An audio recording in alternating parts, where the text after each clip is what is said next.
Welcome to our channel Top Reddit Story. Make sure to subscribe our channel and leave a comment down below saying I subscribed, and we will try our hardest to reply your comment. Lawyers of Reddit, what are the most common laws people understand incorrectly? They cannot arrest a husband and wife for the same crime. If you don't sign any documents you can't be found guilty. Take to the sea. Many people think that if the police in the USA don't read you your Miranda rights when you're arrested, it means you win the case. Not so. It only means that you may get things you said excluded from trial if you said them in response to police interrogation while in custody. I got arrested and they didn't read my rights until we got back to the station. Unlike in movies and TV where they read them right away usually. The whole time I had a shred of hope that they would forget and I would get off because of it, haha. Not a lawyer, but Breaking Bad taught me that, contrary to popular belief, undercover police officers are not required to answer truthfully when you ask, "Are you a cop?" Long story short, don't sell drugs. I never quite understood how people could believe this was possible. Do not remove this tag under penalty of law except by the consumer. No, you won't go to jail for ripping tags off mattresses or pillows.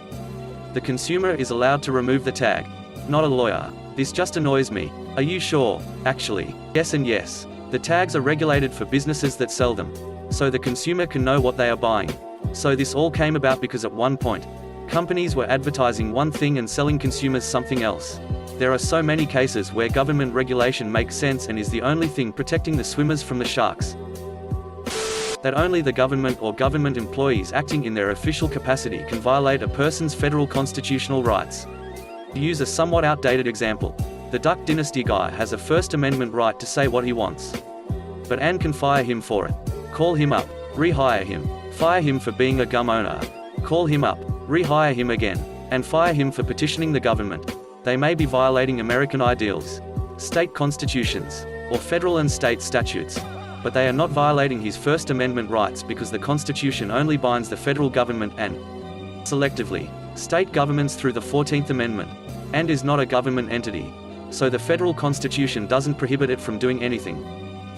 Businesses are not required to accept your 10-pound bag of pennies because it's legal tender. It just means that you can use that to pay and debts that you have. And as you are not in debt to that business, yes, they can refuse your legal tender. I thought it depends on whether you are considered a debtor or not. For instance, if you are attempting to purchase something, then you are not in debt to the store and they can refuse to accept the payment. However, if you tow my car, impound it, and then tell me that I am in debt to you for X dollars and that you will not return my car until then you would have to accept X dollars worth of pennies unless there was some existing contract between us that said otherwise. Example. The European Court of Human Rights has nothing to do with the EU. I actually did not know this. Pleading insanity means getting off. Generally you go to the mental health facility until you are cured, possible forever. Well, just until a board of doctors are willing to bet their reputations you won't break any more laws, instead of prison for X years. Note, people are thinking of jury nullification, which I as an attorney might not be allowed to tell you about. The amount of time spent locked up after a verdict of not guilty by reason of insanity is almost always longer than the amount of time that would have been served if found guilty. No lawyer, but I'm in law school right now and many people in Germany don't exactly know the lifelong prison sentence. It's not really lifelong like some people believe. It's imprisonment for an indefinite time period but minimum 15 years. The average lifelong prison term is about 20 years. This varies by country, and in the USA, by state, if you get a life sentence in the state of Pennsylvania, you will die in prison, barring appeals or revocation of sentence. Other states, like California, are like Germany where a life sentence can mean you are eligible for parole after a predetermined amount of time. Actually a lawyer here, which may seem odd given how many I'm not a lawyer but posts there have been in here. There's likely a decent reason for that. We don't want any of you to think we've given you some kind of legal advice that you're going to end up relying on that turns out wrong for wherever you live. For example, if you're in Ohio, I could probably give you some solid advice. Any of the other 49 states or any other countries, not so much. Sure, there are general rules that we all get from the SCOTUS, but even that can be open to interpretation by the lower courts. And SCOTUS typically sets floors or ceilings. Miranda, for example, sets forth the minimum warnings that police are supposed to give you. Some state could easily add more warnings to that, so that makes it kind of hard for us to give you guys advice on this stuff because depending on where you live, we might be wrong. TLDR, you're getting a lot of IANAL, but posts because actual attorneys don't want to risk giving you bad advice. Bird law. People think they can keep hummingbirds as pets, but they're illegal tender. Not saying I agree. It's just the bird law in this country. It's not governed by reason. Basic federalism principles. The idea that federal law trumps state law. Marijuana may have been legalized in a given state, but you are still breaking federal law, which still classifies marijuana as a Schedule I controlled substance. So sure, the state police won't arrest you, but the D can still arrest you. That some of your rights only apply to the government. Yes. As a private citizen or business owner, I can certainly inhibit your right to free speech. More people need to recognize this. As a gun owner, my individual right to own and carry a sidearm ends the moment I go from a public place into a private business or residence abode. If they disagree with me, they have the right to remove me from their premises however they see fit. As I am now infringing upon their right to exercise or not exercise their Second Amendment rights within their walls. I use the Second Amendment as an example because it's the easiest to convey since there's a physical object involved. This applies equally to all rights though. In the cliché example of shouting fire in a crowded theater, this person is infringing upon the exercise of a business' First Amendment rights. Because they would be within the walls of that business. The business rights trump their right to say what they want. Oh, and I also still get tons of calls asking if they can get a divorce for adultery or abandonment. This despite the fact that most states, Ohio and New York being the only holdouts, did away with fault divorce over 30 years ago. In Kentucky we went to no-fault divorce in 1973.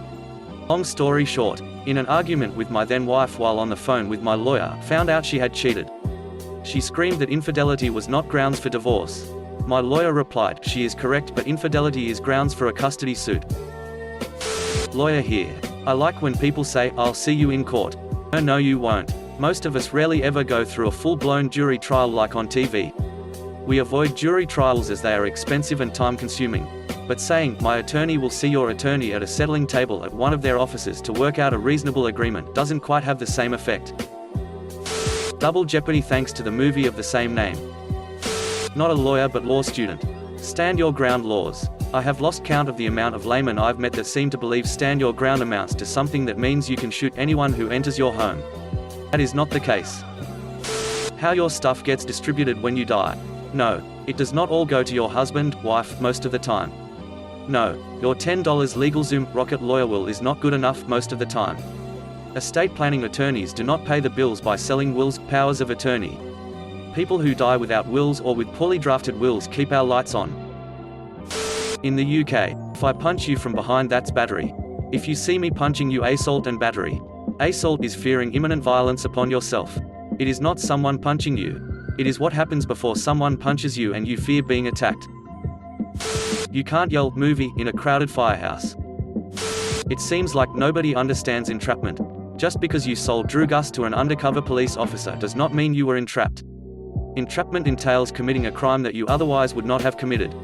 For instance, going out of your way to buy a bag of Drugas for an undercover cop because he asked you to do so.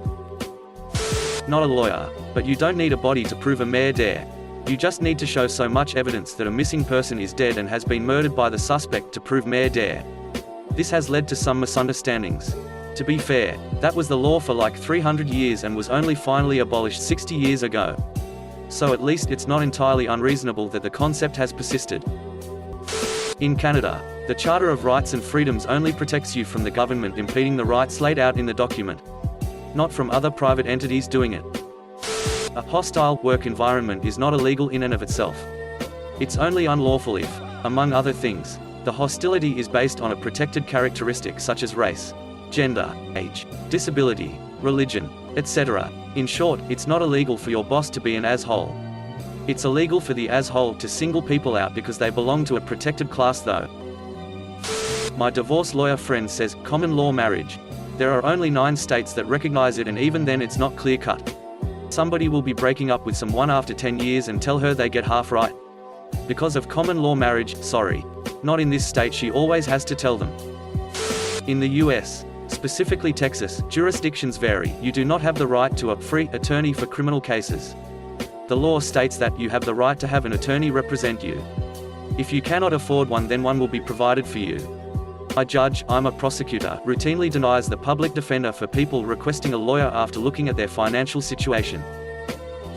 New Zealand here. No, you can't sue anyone, like they do in America, full stop. End of story. Don't ask me again. Get out of the courthouse. People seem to think driving under the influence means actually driving drunk and in your car with the keys within reach? Yeah, that's a DUI. Doesn't matter, the engine wasn't running, at least in most states. Not a law per se, but the concept of judicial review. I am amazed at how many people struggle with the idea that when the U.S. Supreme Court hands down an opinion on a question of federal law, be it constitutional law, statutory interpretation or what have you, that the court's word is final. That is, of course, until the law changes, e.g., constitutional amendment, congressional repeal, modification, enactment of statute, etc. Freedom of speech means that the government can't arrest you, fine you, etc. for anything you say, barring conspiracy to commit a crime, hate speech, etc. It in no way protects you from any other consequence, such as an employer firing you, an establishment banning you, etc. What's a local urban legend in your area? There's this guy who used to work for a fast food restaurant. But one night he cut off his hand. And while going to the hospital he got hit by a bus. Now every Tuesday night he and his spatula hand haunts the restaurant. You'll know he's there because the lights will flicker. The walls will ooze green slime. And then finally, he gets you. A couple towns over from me there is the Little People's Village. It's a spot in the woods with a bunch of miniature houses made out of stone. The story is there was a guy who went crazy, then killed his family, and made all these houses for the voices in his head. There is also a throne, and it is said that if you sit in the throne, you will die within 7 years. People mostly go up there to drink, do drugs, and have sex. I live in the city of Yonkers outside of Nick. The son of Sam was a resident here and supposedly was caught up in a local devil worshipping cult that operated out of a park nearby. It is said that the son of Sam took the fall for cult who were all involved in the murders. Supposedly there were politicians and police officers also in the cult, so that they needed a cover up. It makes for an interesting story if nothing else. The Albinos of Hicks Road, San Jose, California. There is an albino community that lives there. The sun hurts their skin, so they only come out at night. When you drive down the road, your car lights also hurt their skin, so they hide behind trees. The albinos will chase your car. There is often a white van parked along the road, and the driver will try to get you to help him fix his car, only to kidnap you, grape you, kill you, etc. I mean, none of that stuff is even remotely true, but it's been an urban legend for several decades now. That a river in the area takes 3 lives every year because Native Americans put a curse on it a long time ago. That's awesome. Just like, tie bricks to 3 people and chuck them in. Once they've drowned, you can swim without breathing for the rest of the year.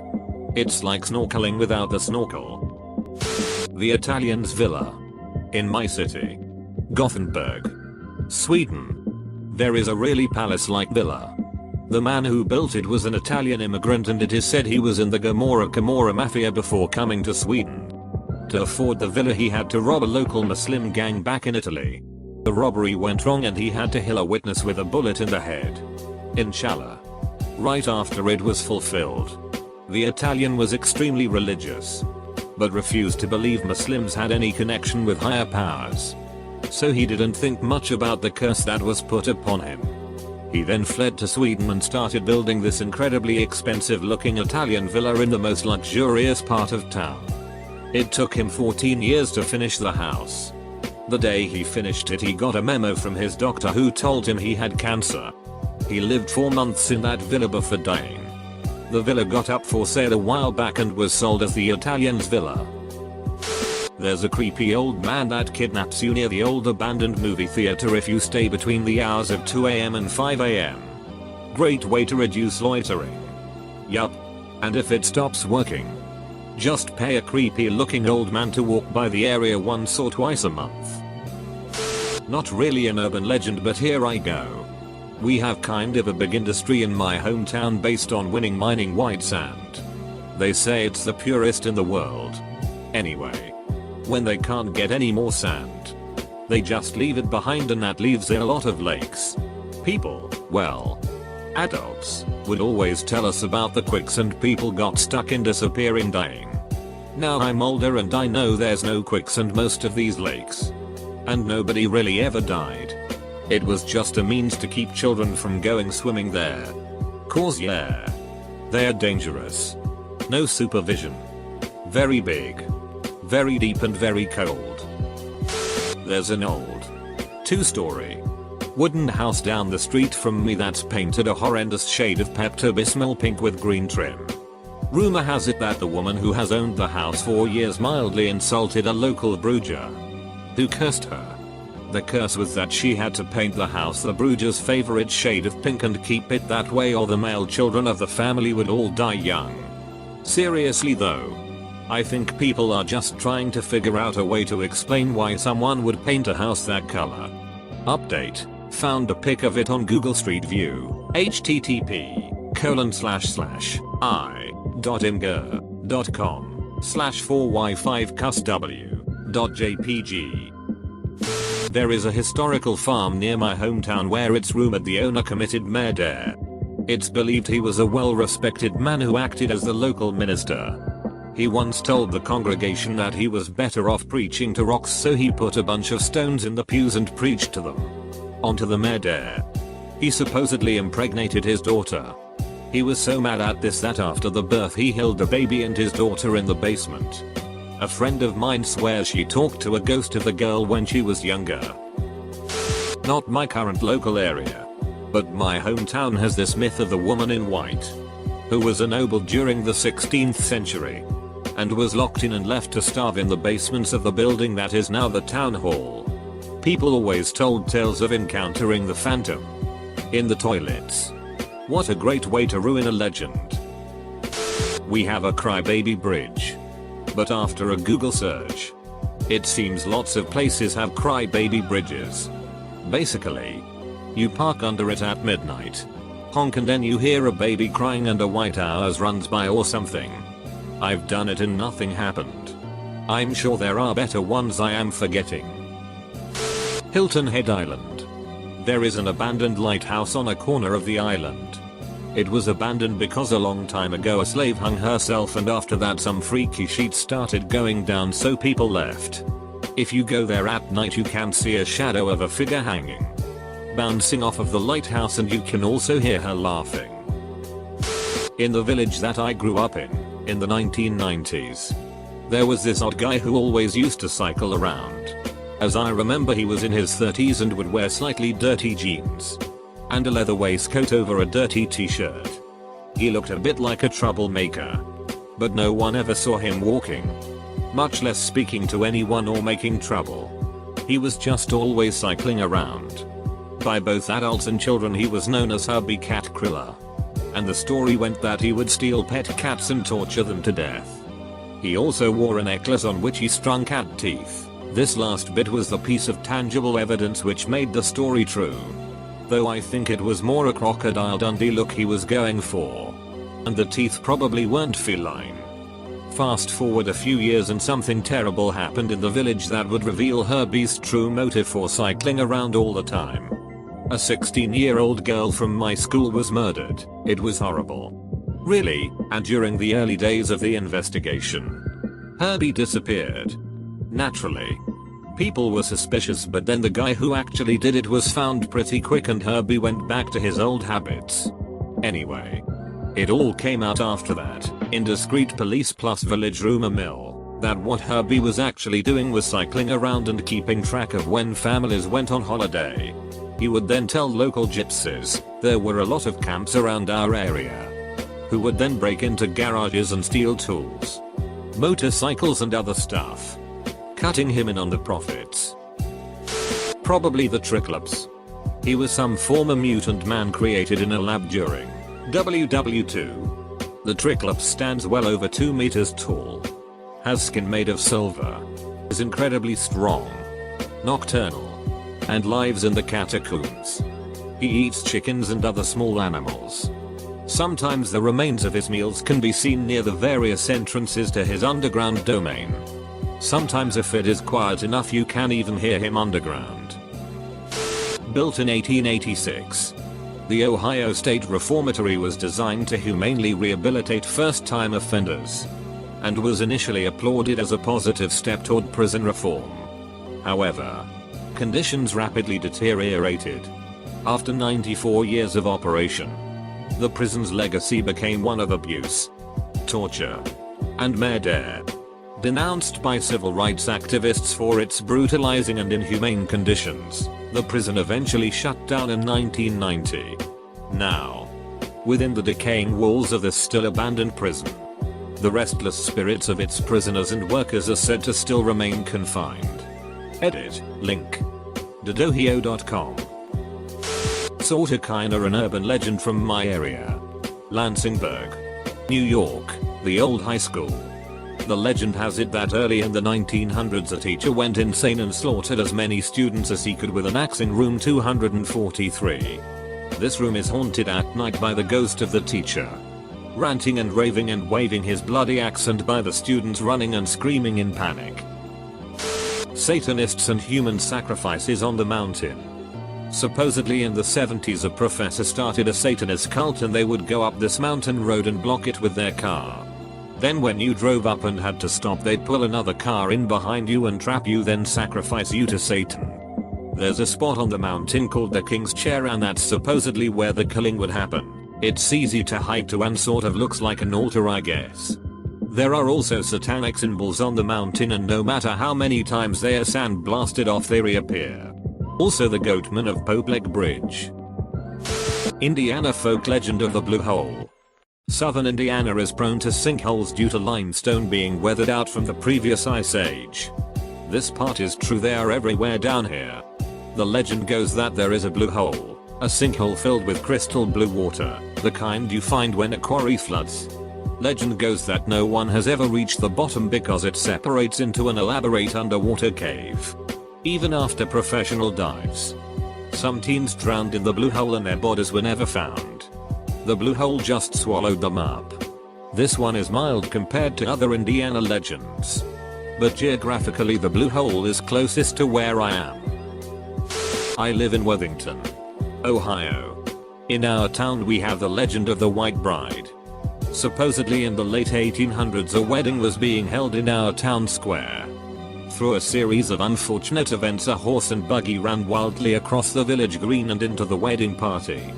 The bride was instantly healed. Now, the legend goes if you go to the village green on the anniversary of the tragedy you can hear the gallop of horse hooves and the scream of the bridge as she was run down. It's a big thing for the kids in our town to gather on the green on this night and see if they can hear it. There's a weird soldier doll on the edge of my town with bullet holes in it, and a bunch written on them. It is said that whoever writes their name on the doll gets killed by it the following night. Try writing something else on the doll. Perhaps starvation. If it works, you end world hunger. If it fails, well, see you in heaven. I have two in my area.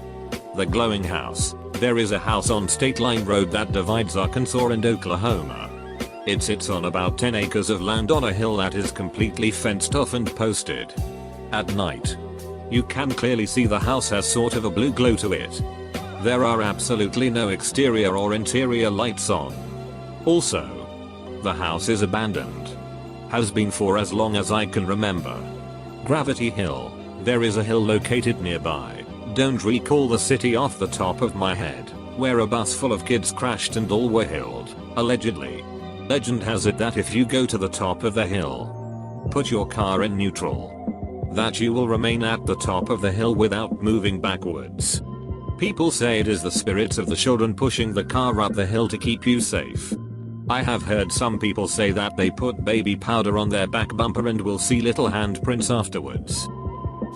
I live about 15 miles outside of Stull, KS.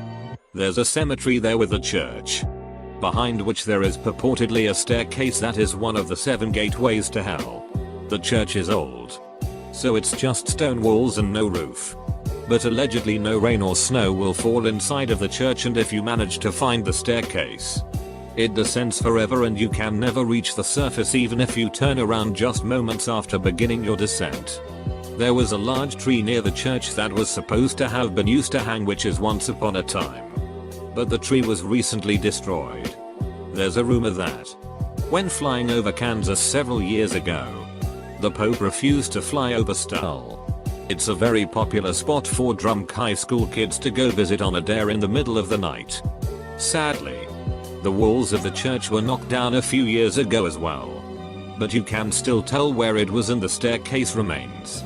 It's supposed to be difficult to find, and I've never bothered to look very hard for it. But a lot of people insist that there really is a set of stairs descending into the ground. I'm not much for creepy stories usually, but the few times I've visited Stull, I wasn't sorry to leave. It's just a creepy place. There are houses here that have been around since the incorporation of the town. They are well over 100 years old and they were all built in the same style. All of them are currently occupied by families and have been remodeled. There is one house though where the owners live in a separate house on the property and has been unable to be sold in the last 20 years or so because rumor has it that the place is haunted. Apparently anyone who has lived there in the past never stayed for more than a week or so before they had to leave. I pass by it almost every day and I wish I had the money to buy it and remodel the place. I hate to see a place with that much history going to waste. Urban legend and true story. We have a series of tunnels in my hometown, also a college town, where a group of students went to play a live action form of Damned. They disappeared and no one found them or any bodies. The tunnels were sealed off after extensive searching turned up nothing. There's a large park not too far from my old house. I still live in the same area. Different house, where a story of a woman in the late 1990s who was walking through the back of the park on the way home fell through a hole and hid what appeared, when the dust cleared, to be an old carriage filled with Victorian clothing and bones. Basically the urban legend is that when train carts in the 1900s used to be pushed by air, one of the tunnels collapsed inwards and they couldn't locate the train, so left it when they decided to redesign the whole system. After hearing this story I have not walked through Crystal P Park in years. It freaks me out. Some of the old entrance tunnels are still there as well. Eerie. My high school was actually built on top of an ancient Indian burial site and a murder took place in it back in the 50s. About 15 years ago they rebuilt the school by pretty much building the new school on top of the old one and burying it and sealing it off. As such it is believed that the ghost of the girl who was murdered and the girl who murdered her owned the halls of the abandoned school. Empowered with the spiritus of the ancient Indian burial site waiting for their moment to attack the school. Along with that they were blamed for everything bad that happened in the school. Where I am from, there is a hotel that burned down some years ago. A rumor was a little girl was trapped inside and now haunts the 4th floor or some shit. People would say they saw a girl standing on the balcony in the middle of the night while driving by. As a kid, while attending a wedding, all of us youngsters went up there and the whole floor was doing reconstruction. We thought this is it, we will finally see her. Wasted a good hour doing nothing but spooking or self-lying about seeing ghosts. Also, I lived in England for a small amount of time. And rumor there was a girl was babysitting and every time she put the baby to sleep, it would cry and point at the scary stuffed clown in the corner. After this happened about 2-3 times the babysitter called the parents to see if she had their permission to move the clown out of the room. However, once getting a hold of the parents, they stated they didn't own any clown toy since the wife was afraid of them. When going back into the room, the window was broken open and a ladder at the bottom. Apparently, some people were stealing babies and killing them or just keeping them, and this was the rumor on how it was done. Someone would dress up like a clown and hide in the toys in the room. There is an old 10th century castle, think military outpost. Not fortified housing for the local noblemen. It is said to be cursed and turns anyone who lives there into an evil bandit.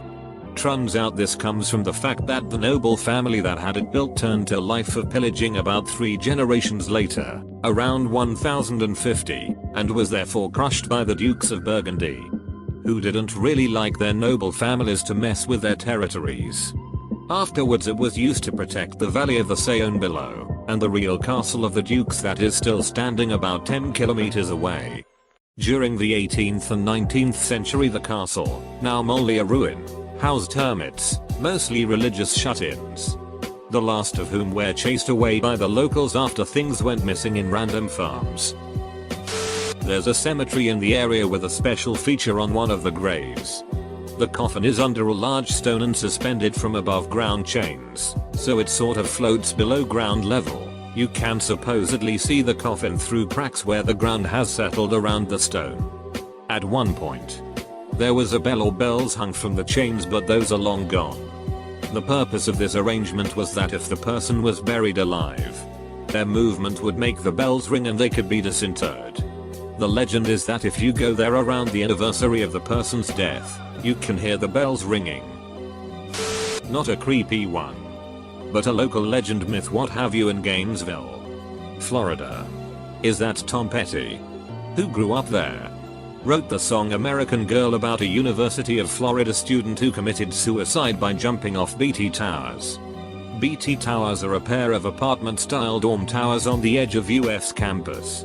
SW 13th Street, one of the busiest streets in the city, runs right next to the towers. The general name for 13th is US Route 441. She can hear the cars roll by out of 441. Like waves crashing on the beach. And obviously the lyrics are about a girl freaking out about whatever. Those lyrics plus local landmark equals urban legend.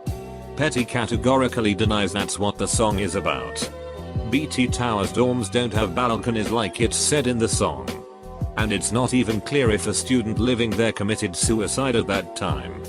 But Gainesville residents and UF students love to play it up. In the town I live there was a guy who went by the nickname Boogerhead. He always wore the same grungy stained camo pants and grey hoodie. He smelled so bad that if you were near him you had to breath out your mouth so the smell wouldn't make you gag. The rumor about him was that he kept a deer chained in a shed behind his trailer home.